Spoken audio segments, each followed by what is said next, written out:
All right, we're recording.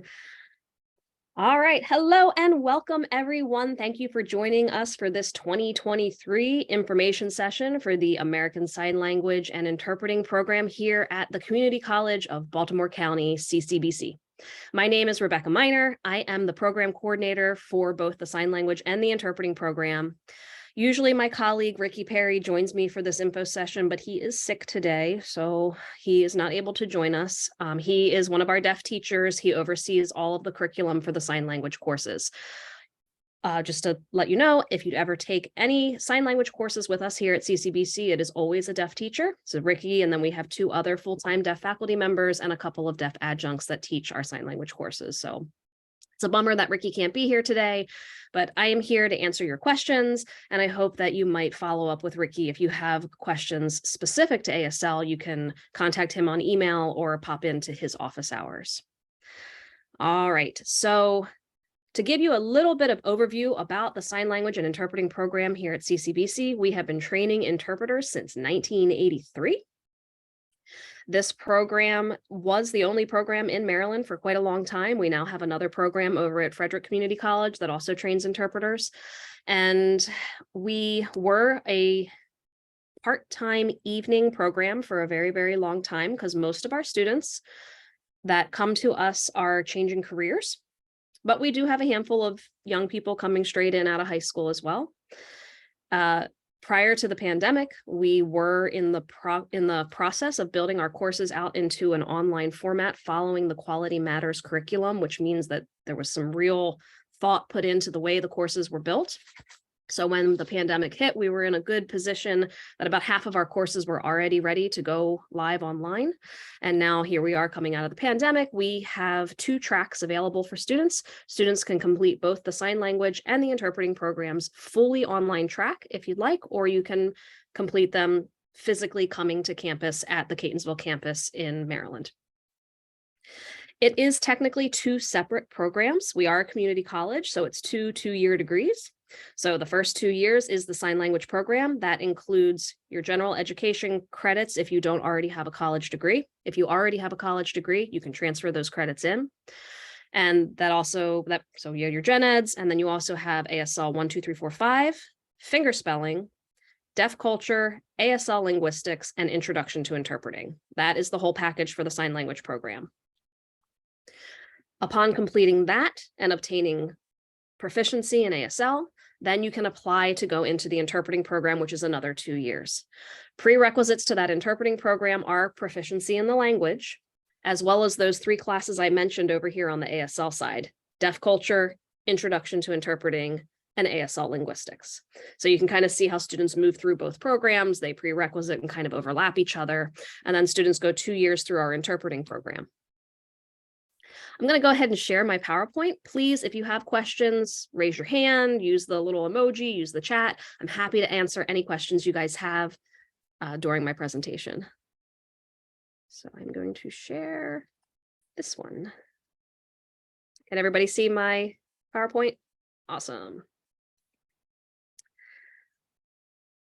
So now that we are the Maryland program, as well as a fully online track program, you may or may not be from Maryland, but if you are from Maryland or the DC area, we have a very, very high population of deaf people in this area. So this is a good place to work with deaf people, whether you become an interpreter or not. I have students that just go through my ASL portion of my program, and then they transfer out to university and get a degree in psychology or counseling, and they specialize in working specifically with deaf people. I have students who just go through the sign language program and they work in human services and vocational rehabilitation with deaf people. And then I have a lot of students who go through both programs and become sign language interpreters with the deaf community. Why does Maryland have such a big deaf population? Because we are very, very close to Gallaudet University in DC. So we have families that move to the area or we have students who go to Gallaudet and then they end up moving to Maryland to settle. Maryland also has a very strong school for the deaf with 2 residential campuses. So we have families that move here with deaf children so that their children can attend the Maryland School for the Deaf. So it's a good place to work and live and be around deaf people.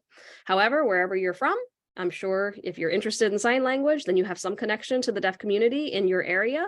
And we have a real need for interpreters, especially out in more rural areas where the interpreters don't have as much access to training.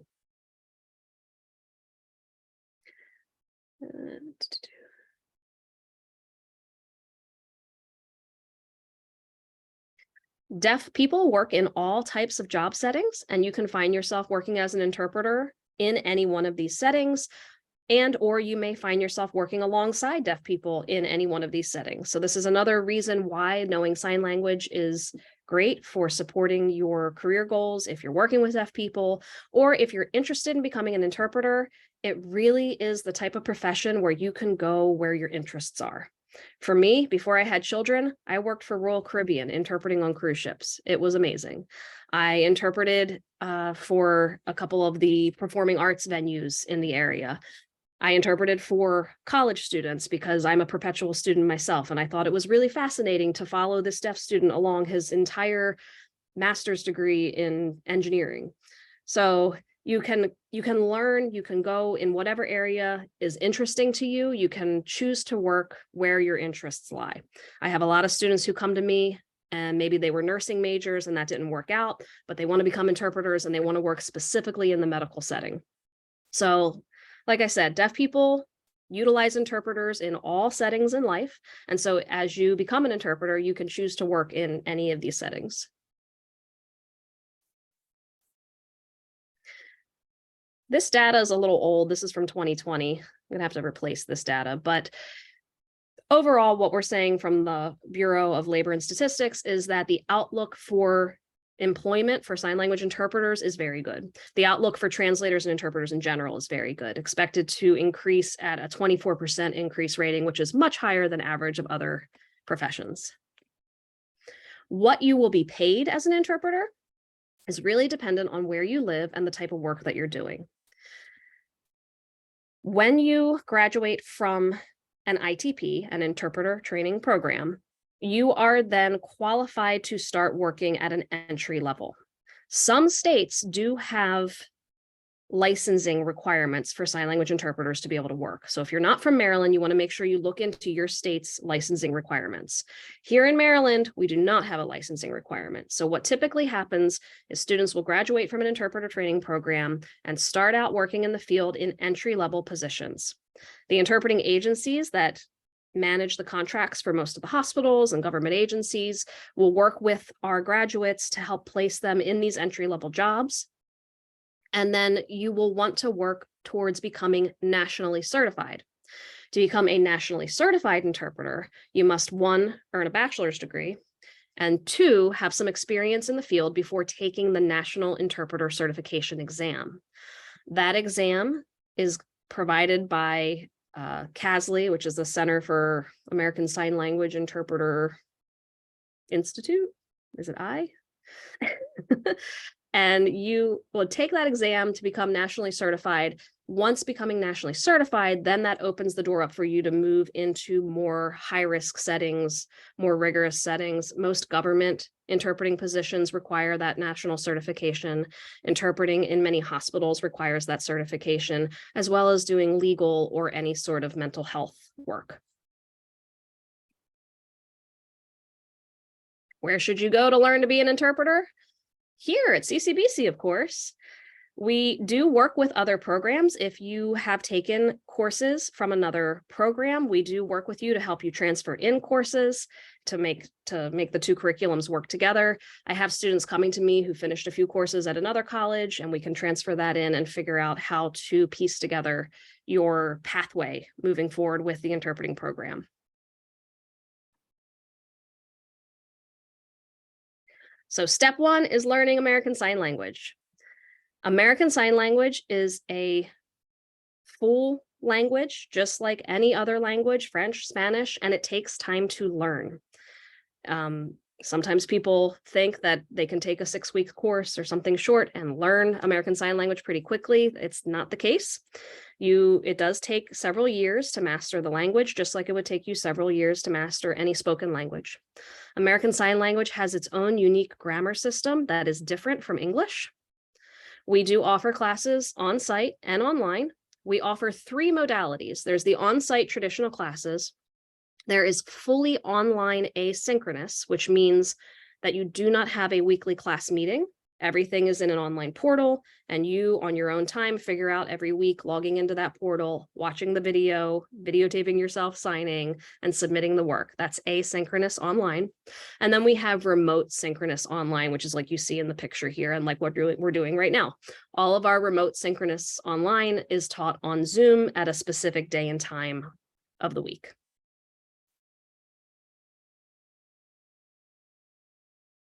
So just another slide, if you decided not to go into interpreting, a list of other jobs where you might find yourself working with deaf people. So your sign language skills can be utilized in a variety of different settings, even if you don't go on for interpreting.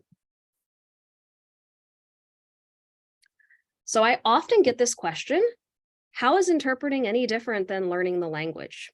Well, think about it from another language. If you took a French class, could you then, after your French class, walk in and interpret for a French person in the hospital?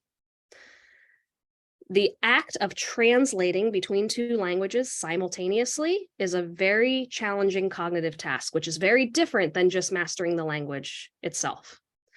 So that's why we have 2 separate programs. The first program is just focused on your language acquisition skills, while the second program, the interpreting program, teaches you the cognitive processing skills that you need to be able to balance the 2 languages simultaneously and translate that information, while also taking into account cultural nuances, the way that we in English may hedge or have implied meaning is different than the way that we may show implied meaning in the target language, if that's American Sign Language. So that's the kind of content that we review in the interpreting program. I already talked about this a little bit. Interpreters work everywhere. You can find yourself working in performing arts, in hospitals, in colleges, in the K-12 system. There are lots of different places where you could work as a sign language interpreter.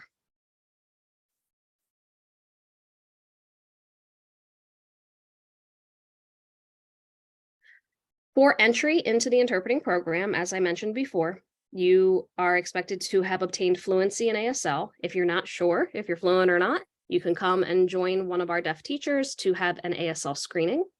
It's totally free. Just contact our teachers. They'll set up a time with you either face-to-face or on Zoom, and they'll ask you some questions. It takes about 20 minutes, and they will just kind of see where you are language-wise with your ASL skills. What we expect for the interpreting students is that they are past an ASL level 5 skill level. Also, part of the interpreting program is that ASL linguistics, deaf culture, and introduction to interpreting classes. We also have an advanced ASL grammar class, which is basically an ASL 6 class. That class is technically optional, but many students prefer to take that class to polish up on their ASL grammar. And then we have 5 interpreting skills-based courses and a 200-hour practicum internship where you will be out in the community working side by side along with certified interpreters.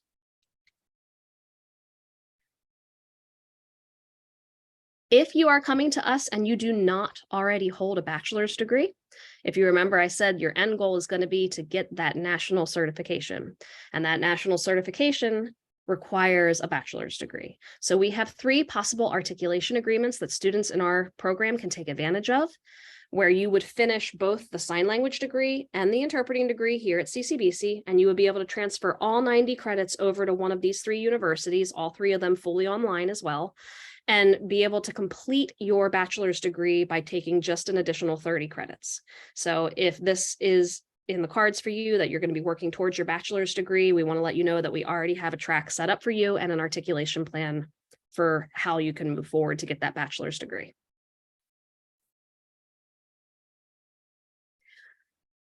For the sign language program, we just have an Associate of Arts program. If you already have a bachelor's, you already have a master's, you already have an associate's, you are welcome to come into that program and just take the courses you need. You don't have to earn the full associate's degree. However, if you do not already hold a degree, I'm going to advise you strongly to get the degree while you're here, because that will fast track your career moving forward, because you're going to need that degree moving forward. But if you're coming to me and this is a change of career, you already have a bachelor's degree, you already have something else, then you can come into that AA and ASL and just take the courses you need. Maybe you screen with us and you screen into ASL 4, so you would just take ASL 4 and 5, Deaf Culture, Intro to Interpreting, and ASL Linguistics, and then move on to our interpreting program. The interpreting program has two options.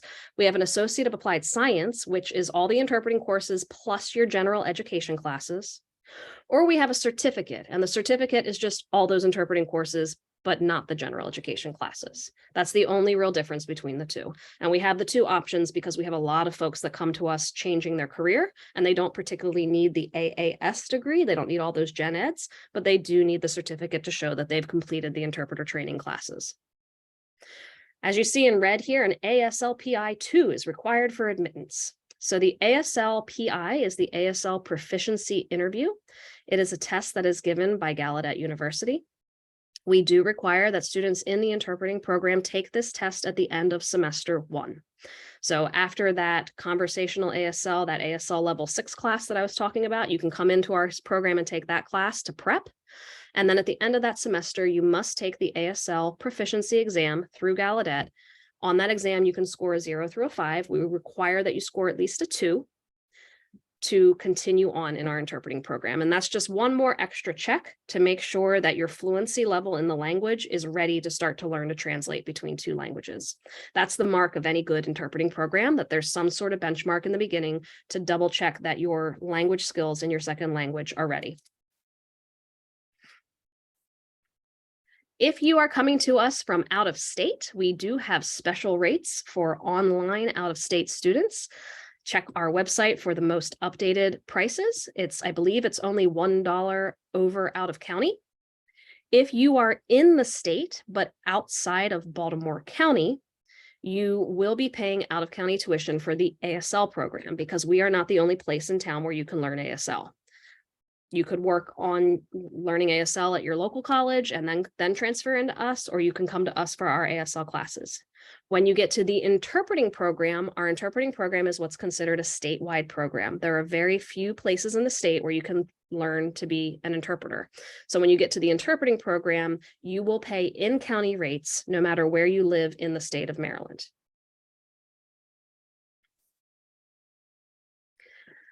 Students often ask what the online classes look like.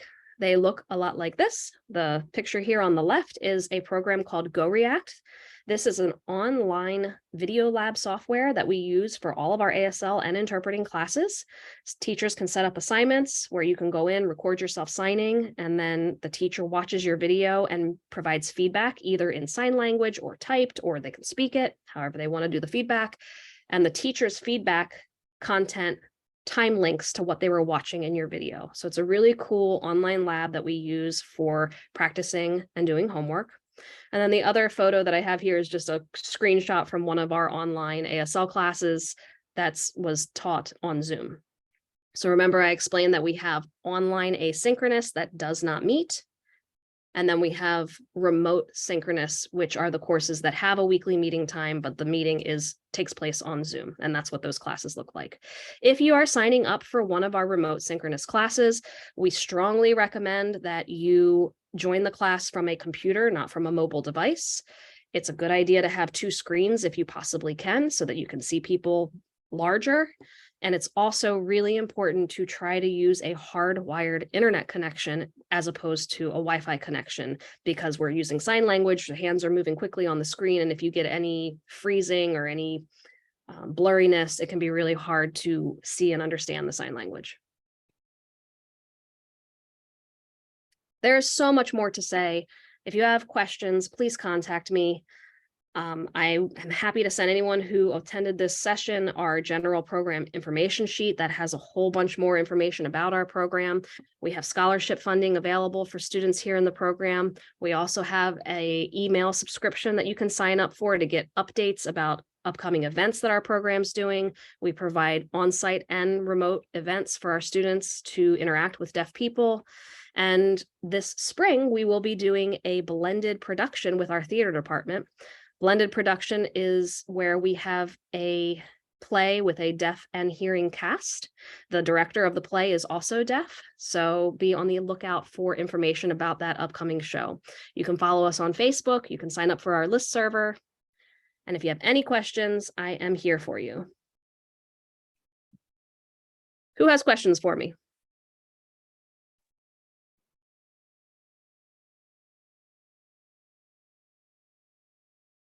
I'd like to take the classes. Like I don't know that I have the time investment to go like full part-time, like, so I wondered if that, like, especially if you guys use a cohort system, if that would just be too confusing for everyone.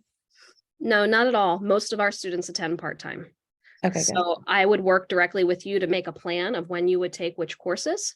We do have some courses that are only offered in the remote format, either in a fall or a spring. So we'd map that out for you to make sure that you're hitting those courses in the correct fall and spring, while some of our other courses are always offered remote, regardless of whether it's fall or spring. Awesome.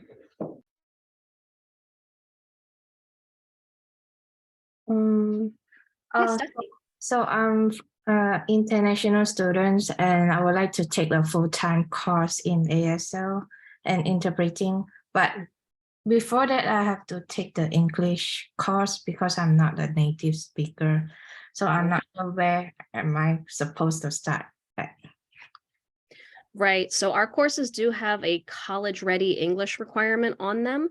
You and I should meet offline, off the meeting, to discuss that. For our theory-based courses, you definitely need to be through English 101 before going into those, because it's a lot of reading and writing.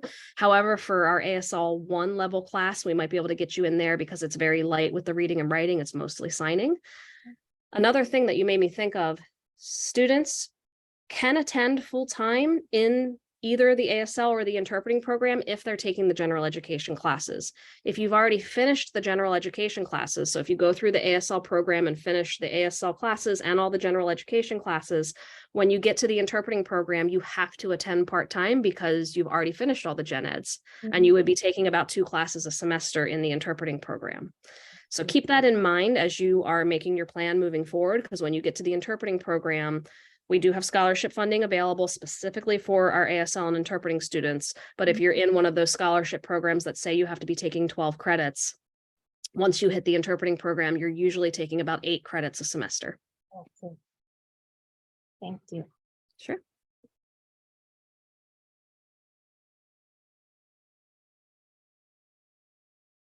Any other questions? All right. Couple other questions that I often get from students. Can I transfer in credits? Yes, you can transfer in credits. I have a list of local schools of what we transfer in. We typically transfer in the theory-based courses like deaf culture, introduction to interpreting, and linguistics. If you are taking or have taken ASL at another community college, we do not typically transfer those in, but we have another pathway for you to get those credits applied to your transcript. So we can talk about that in a one-on-one meeting if you are coming in with credits from another community college in the language.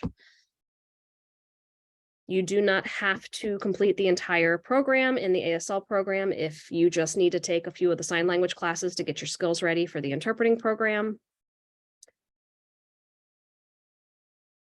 And yeah, I think that's it. Thank you all for joining me today. Thank you. Thank you so much.